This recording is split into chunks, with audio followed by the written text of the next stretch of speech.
programa de hoy, el Papa implora la paz ante la guerra en los lugares en que vivió Jesús, mientras la Fuerza Militar de Israel reporta 130 túneles de Hamás destruidos y los rehenes aún cautivos. Sacerdote español opina que es una trampa el documento vaticano que aprueba que personas trans puedan bautizarse y ser testigos de matrimonio. Libre de su cautiverio, agradece a Dios el papá del famoso jugador colombiano Luis Díaz. La iglesia fue mediadora ante los guerrilleros secuestradores. En México veremos un multitudinario rosario viviente pidiendo por la paz. Desde Roma, en el mes en que recordamos a los fieles difuntos, le presentamos una iglesia cofradía del siglo XVIII para dar sepultura adecuada a los cadáveres abandonados. Hola amigos, bienvenidos a su noticiero con enfoque católico EWTN Noticias. Ya terminando la semana, es un gusto estar con ustedes informando desde nuestros estudios en Lima, Perú. Yo soy Natalie Paredes y Eddie pronto nos acompañará. Empezamos las noticias contándoles que sigue el fuego cruzado entre Israel y los terroristas de Hamás. Hoy una bomba impactó en un hospital al norte de la franja. Las Fuerzas Armadas de Israel informaron el jueves último la destrucción de 130 túneles de Hamás. Esta semana se conoció una denuncia de Amnistía Internacional a Israel por usar bombas de fósforo blanco, una sustancia que provoca incendios muy difíciles de controlar y quemaduras de piel hasta los huesos. Israel lo niega. Por otro lado, el Papa imploró la paz ante la tragedia en los lugares en donde vivió Jesús, en su encuentro con la Orden del Santo Sepulcro de Jerusalén. A un mes y 3 días de la guerra en Tierra Santa, los familiares de los rehenes tomados por Hamás piden la ayuda de la comunidad internacional para que sean liberados. Veamos. Entre lágrimas piden la liberación de sus familiares que están en la franja de Gaza, rehenes de Hamás. Hace un mes que no tienen noticias de ellos. El último martes 7 de noviembre, decenas de familias hicieron una vigilia frente al Muro de los Lamentos, el lugar más sagrado del Templo de Jerusalén para los judíos.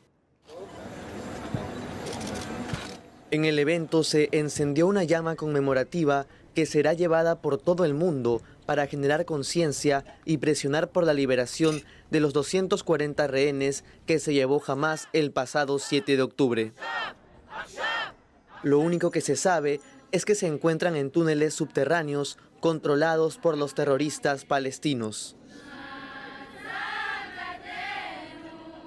Los rostros de los rehenes fueron proyectados en distintos lugares de la ciudad. Mi madre le preguntó, Or, ¿qué está pasando? ¿Estás bien? ¿Está todo bien? Pero su única respuesta fue, mamá, no quieres saberlo. Y se cortó la línea. Para mí, cada noche que me voy a dormir y acuesto a mis hijos, y sé que mi sobrina y mi sobrino están allí, y sé que hay 30 bebés en Gaza en este momento, es simplemente insoportable. No puedo dormir y no entiendo cómo alguien puede dormir. Durante todo el mes, las protestas no se han detenido. En varios países, los familiares junto a cientos de ciudadanos tomaron las calles para exigir la liberación de los rehenes con distintos actos de protesta. En los Estados Unidos, uno de los países con más ciudadanos capturados por Hamás, se organizó un evento de protesta pidiendo su libertad. No tenemos una lista de los rehenes, no conocemos su condición, no tengo nada. Así que necesito su ayuda. En Austria realizaron una vigilia a la luz de las linternas, recordando que dentro de los rehenes también hay niños. Esta es Yael. Ella tiene 3 años. Durante casi un mes no tenemos la menor idea de dónde está, si está viva, con quién y en qué condiciones. Y desafortunadamente, ella es solo uno de los 13 miembros de mi familia que fueron secuestrados. En Francia, la comunidad judía se reunió para rezar por los rehenes. En Italia, frente al Capitolio de Roma, colocaron varios coches vacíos pidiendo la ayuda del gobierno para traer de regreso a los niños. En Inglaterra, cientos de personas empezaron a gritar, tráiganlos a casa, fuera de la casa del primer ministro. Muchos de los rehenes son jóvenes secuestrados en el Festival de Música Electrónica atacado por Hamás en el primer asalto. Otros fueron secuestrados en las ciudades cercanas. Familias, niños e incluso personas de la tercera edad están cautivos. Solo un pequeño grupo ha sido liberado. El gobierno israelí confirmó que no detendrá el ataque hasta que los rehenes sean liberados sin condiciones. Ahora les cuento que el Papa Francisco todos los días llama por teléfono al único párroco en la Franja de Gaza para saber cómo están los más de 700 refugiados que alberga la parroquia La Sagrada Familia al norte de Gaza. Escuchemos al padre Gabriel Romanelli. La comunidad católica es una comunidad muy pequeña y, como sabemos, está en peligro. Sabemos que él reza, él se preocupa, él trata de hacer todo lo que está a su alcance para ayudar a toda la población, como digo, de un lado y de otro, sin distinción. Pero también como pastor se preocupa de la comunidad. Y entonces le agradecemos y le agradecen toda la comunidad que espera la llamada tanto cuanto se pueda. Ahora hace 2 días que casi no tienen, que no tienen internet, casi no tienen ninguna línea, ningún modo de conectarse, pero él hace lo imposible para llamarnos, para manifestar su cercanía. Sigamos pidiendo, queridos hermanos, bueno, y él dice que protejamos a los niños, que tengamos esperanza, que sigamos rezando, que a través de él experimentemos la cercanía de toda la iglesia. Y él da después la bendición a todos. Y en Colombia, libre de su cautiverio, Luis Díaz, papá del famoso jugador colombiano del mismo nombre, fue recibido con emoción por sus familiares y amigos este jueves. Guerrilleros del Ejército de Liberación Nacional lo mantuvieron secuestrado por 12 días. Como lo reportamos, la iglesia facilitó la liberación del padre del delantero de Liverpool y de la Selección Nacional de Colombia. Luis Díaz agradeció a Dios por recuperar su libertad. Escuchemos. Espero que todos darle gracias a Dios por esta segunda oportunidad de traerme de regreso a casa y agradecerle a todo el pueblo barranquero, a La Guajira y a Colombia por este gran apoyo que le han brindado a mi familia, de verdad. Gracias a todos, los quiero mucho. Muy pronto tendré la oportunidad de saludarlos y darles un abrazo. Muchas gracias, mi gente, muchas gracias. Pasamos a otras noticias para contarles que la Oficina Doctrinal del Vaticano precisó en una publicación que un adulto o niño adolescente que se identifique como transexual puede recibir el sacramento del bautismo o ser testigo de un matrimonio. Para explicarnos a profundidad qué quiere decir este texto, estamos conectados desde Colorado, en Estados Unidos, con el padre Francisco Delgado, fundador del programa de YouTube La Sacristía de la Vendée. Padre Francisco Delgado, qué gusto volver a tenerlo con nosotros en EWTN Noticias. ¿Qué quiere decir el texto publicado por el Vaticano? Bueno, pues algunos estamos todavía preguntándonos qué es exactamente lo que se quiere decir, porque bueno, esto es una constante últimamente con los textos que salen de la Congregación para la Doctrina de la Fe o que tienen que ver con la fe de la Iglesia desde que el arzobispo Víctor Fernández ha asumido el cargo de prefecto de este dicasterio, porque realmente no se aclara exactamente lo que se quiere decir, sino que se deja una libertad que antes no había y que de hecho en la realidad no debería haber en el momento actual, diciendo pues que hay que discernir las cuestiones según el caso, ¿no? Y en el caso por ejemplo, el bautismo de transexuales, la Congregación para la Doctrina de la Fe, se llamaba así antes, hace pocos años había manifestado que no se podían admitir a los transexuales no arrepentidos, igual que cualquier persona que no se arrepiente de sus pecados, pecados públicos objetivos, no se le puede admitir al bautismo, y en este caso se dice que sí, diciendo, bueno, pues haciendo una serie de precisiones, salvedades, que no se sabe muy bien a qué se refieren, pero que básicamente estarían dando un permiso que antiguamente pues no se daba, ¿no? Y entonces esto claramente no se está diciendo en ningún momento que se deba hacer, es decir, que un sacerdote cuando venga una persona en esta situación lo tenga que bautizar, pero tampoco se está diciendo que no se pueda, ¿no? Entonces realmente no se tiene muy claro en el documento qué es lo que se pretende, aunque como digo, esto no es algo raro últimamente. ¿Y la Iglesia qué dice sobre quienes deben recibir el sacramento del bautismo?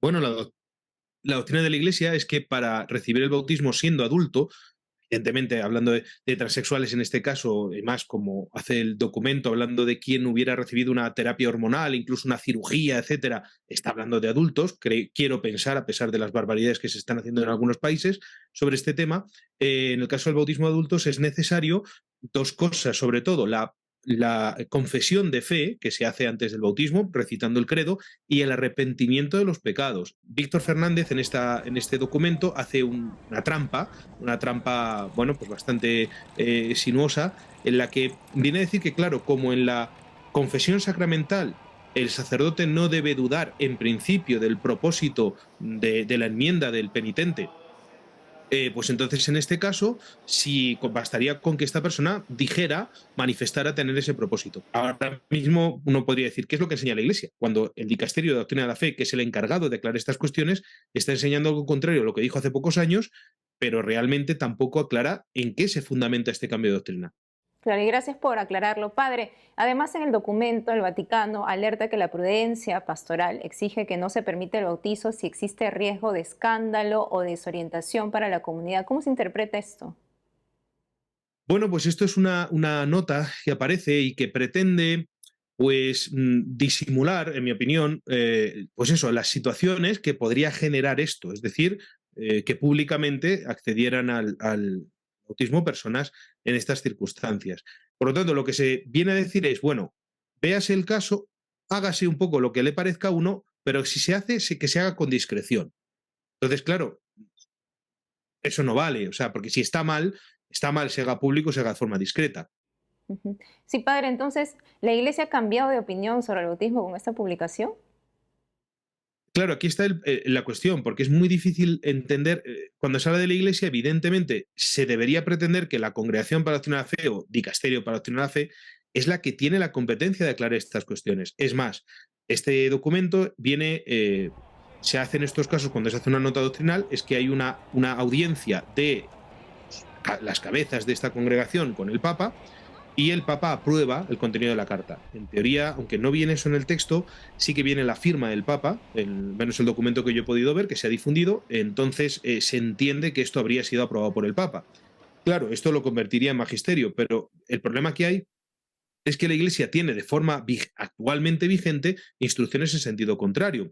Algunas de las cosas que pone ahí, incluso cosas que se podrían considerar de fe. Yo ahora mismo tendría que volverme a repasar exactamente, pero yo considero que es de fe que el adulto para recibir el bautismo tiene que estar arrepentido de sus pecados. Entonces, sería muy difícil y nos pondríamos en un terreno muy peligroso si empezáramos a ver exactamente qué es esto, porque si consideramos que eso es de fe y consideramos que aquí se estuviera diciendo, no está tan claro, que se puede uno bautizar sin estar arrepentido de sus pecados, entonces estaríamos hablando de algo que sería una herejía. ¿Y cómo debemos responder nosotros como católicos frente a estas medidas? Bueno, pues lo primero que hay que responder es rezando mucho, porque yo creo que esto es gravísimo y que va a ocasionar una serie de daños a la Iglesia, más todavía de los que la Iglesia viene sufriendo por esta continua ambigüedad de la doctrina, que no se sabe muy bien qué es lo que persigue. Ahora, la carta o la pelota, vamos a decir, está en el tejado de los obispos. Son los obispos los que tienen que aplicar esto en sus diócesis. Es que yo quisiera apuntar que en el documento hay cosas que para los párrocos, por ejemplo, son mucho más preocupantes. ¿Qué pasa? ¿Qué tiene que hacer un sacerdote, por ejemplo, que es el que le toca aplicar esto? Pues está recibiendo dos órdenes contrapuestas, y en esa circunstancia no se puede obedecer. Yo creo que lo que deberían hacer los sacerdotes es mantenerse en la disciplina de la Iglesia que está actualmente aprobada y, por lo tanto, negar el bautismo en la situación, en ese momento, una persona que no se arrepiente de sus pecados, invitándole a la conversión. Por el momento yo no sabría decir mucho más hasta que se vea, por ejemplo, cómo se va reaccionando a estas instrucciones. De momento no he leído ninguna respuesta así de nadie que haya analizado en profundidad esto, y por lo tanto esta opinión es la que yo tengo. Así es, padre, y le agradecemos mucho por explicarnos y profundizar más sobre este tema. Padre Francisco Delgado, gracias por la entrevista. Muchas gracias. Hacemos una pausa y al volver, en México veremos un multitudinario rosario viviente pidiendo por la paz. Además, hoy es la fiesta de San León Magno, uno de los pontífices más importantes de la antigüedad cristiana. Le contamos su vida. Regresamos con más noticias con Enfoque Católico.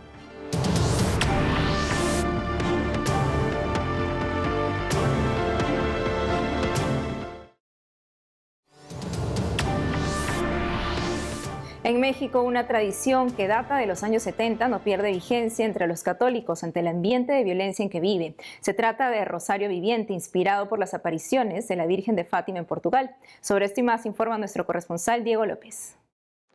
En la ciudad de León, ubicada en el estado de Guanajuato, más de 22,000 personas se congregaron en el tradicional Rosario Viviente, una expresión de fe en busca de la paz. El 5 de noviembre se realizó esta iniciativa, la cual, según dijo su director a EWTN, el padre Roberto Guerrero, la intención fue reflexionar sobre el compromiso y la responsabilidad de cuidarnos y de construir el tejido social para que la sociedad tenga paz, empezando por la paz personal y luego por la paz familiar.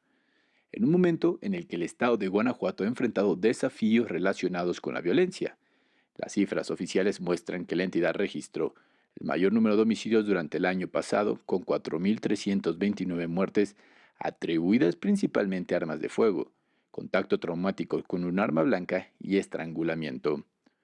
Durante la ceremonia se llevaron a cabo representaciones y meditaciones de cada misterio del Rosario bajo el lema «El Señor nos bendiga a su pueblo con la paz».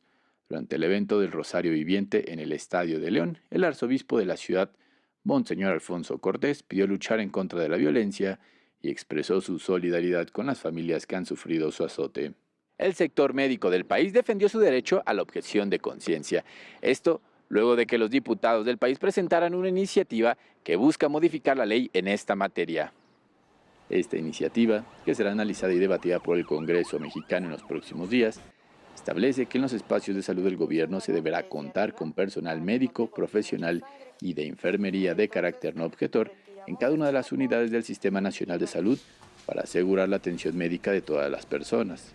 También señala que para ejercer el derecho a la objeción de conciencia en un procedimiento sanitario, el personal médico o de enfermería deberá haber informado previamente su decisión a la institución en la que preste sus servicios.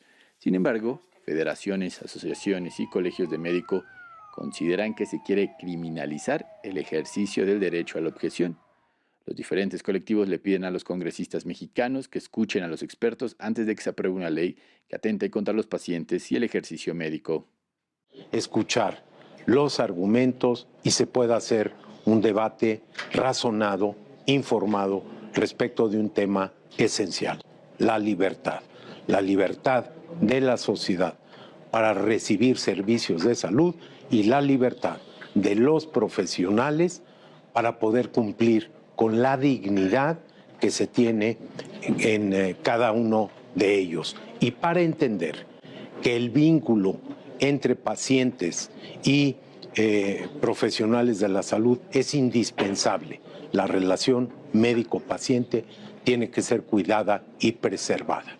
El Papa Francisco mandó un mensaje a todos los usuarios que utilizan el sistema del transporte colectivo, mejor conocido como metro, en el cual les pidió cuidar a la familia y también les recordó que la vida es un viaje. De acuerdo a cifras oficiales, durante el 2022, más de 1.000 millones de personas usaron el metro de la Ciudad de México a través de sus 12 líneas y 195 estaciones.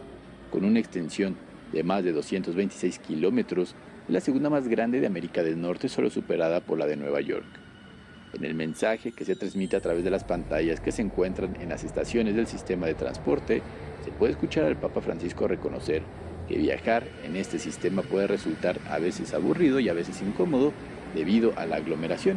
Sin embargo, el Papa señala que este pedacito de viaje en metro es una imagen del viaje de cada uno de nosotros por la vida. La vida es un viaje que da fruto. Les deseo que la vida de ustedes sea un buen negocio, que dé buenos frutos, frutos de amor, de paz, de serenidad, frutos de la familia. Cuiden la familia, cuiden los chicos y cuiden los viejos, porque los viejos son la memoria. Reportó para EWTN Noticias, Diego López.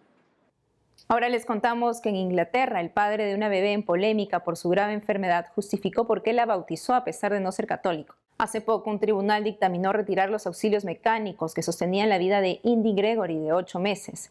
En entrevista a un medio italiano, el padre de la bebé con enfermedad mitocondrial dijo: "Cuando estaba en el tribunal me parecía que me habían arrastrado hacia el infierno. Pensé que si el infierno existe, entonces debe existir también el paraíso.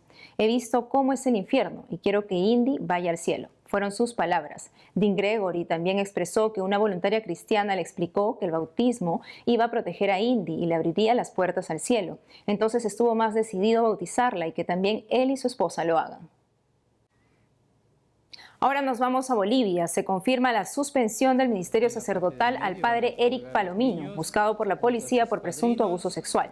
Ya no podrá celebrar la Santa Misa ni administrar los sacramentos. Hubo un intento de chantajear al cuestionado sacerdote por imágenes pornográficas encontradas en el teléfono móvil que el sacerdote había extraviado en un taxi. El propio sacerdote reveló que en dichas imágenes figuraba él mismo y pidió la suspensión de su ministerio. El otro hombre que aparece en el video habló con el obispo de la diócesis para decirle que no fue una violación, como denunciaron los medios. Aclaró que mantenía una relación íntima con el sacerdote. El obispo Robert Flock expresó estar profundamente apenado por un nuevo escándalo y antitestimonio para la Iglesia en Bolivia. En noviembre recordamos en forma especial a las almas del purgatorio. De ahí que es propicio conocer un templo de hace siglos pensado especialmente para los muertos olvidados. Esta es la historia realizada por el programa Vaticano de EWTN.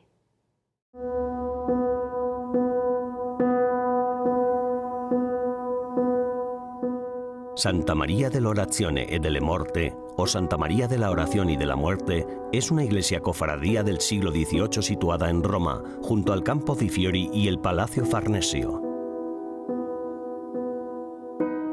Está dedicada a la Santísima Virgen María, bajo el título especial de Nuestra Señora de la Oración y de la Muerte. La iglesia se fundó en 1576 para dar sepultura adecuada a los cadáveres abandonados.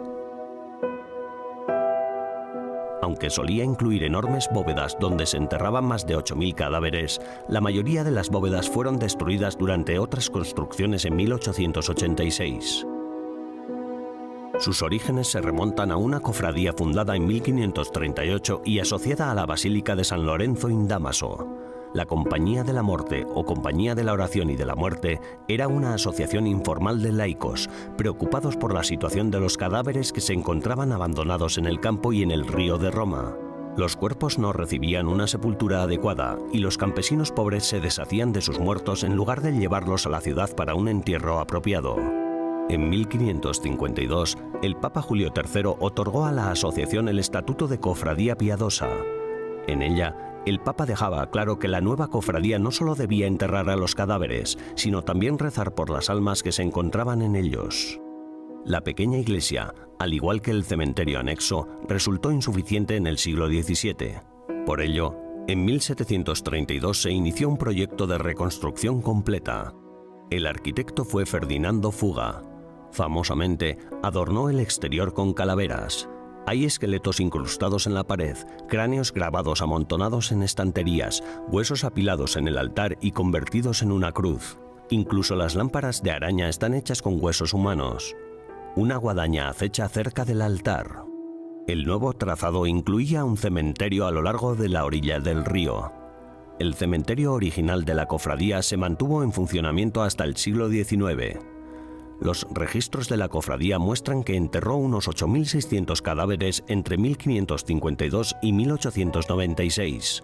Esto suponía unos 25 al año. Ahora que acabamos este mes de octubre, tomemos la iglesia de Santa María de la Oración y de la Muerte como ejemplo para reflexionar sobre nuestra mortalidad y recordar que debemos rezar por los difuntos. Cada 10 de noviembre la Iglesia Católica celebra a uno de los pontífices más importantes de la antigüedad cristiana, San León Magno, doctor de la Iglesia. El padre Diego Pereira, capellán castrense de Argentina, nos cuenta más del Papa Santo. Veamos.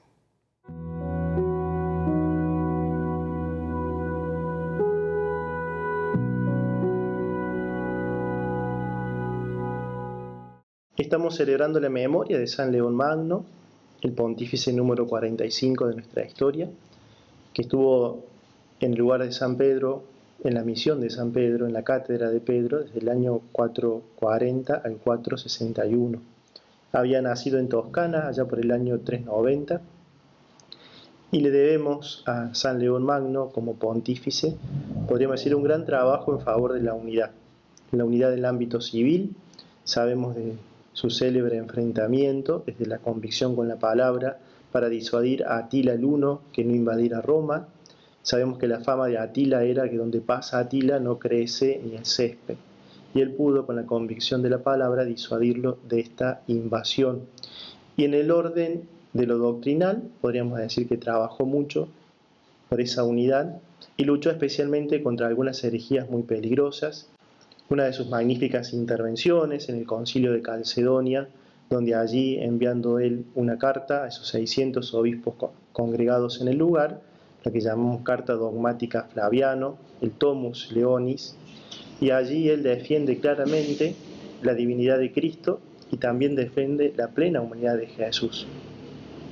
El Papa León afirma la total consustancialidad de Cristo con el Padre por su divinidad y su total consustancialidad con nosotros por su humanidad, ¿no? Defendiendo verdaderamente la grandeza y el gran misterio de la encarnación en su realidad más honda y más profunda. Tal es la intervención de León, que se dice de él que San Pedro había hablado por boca de León.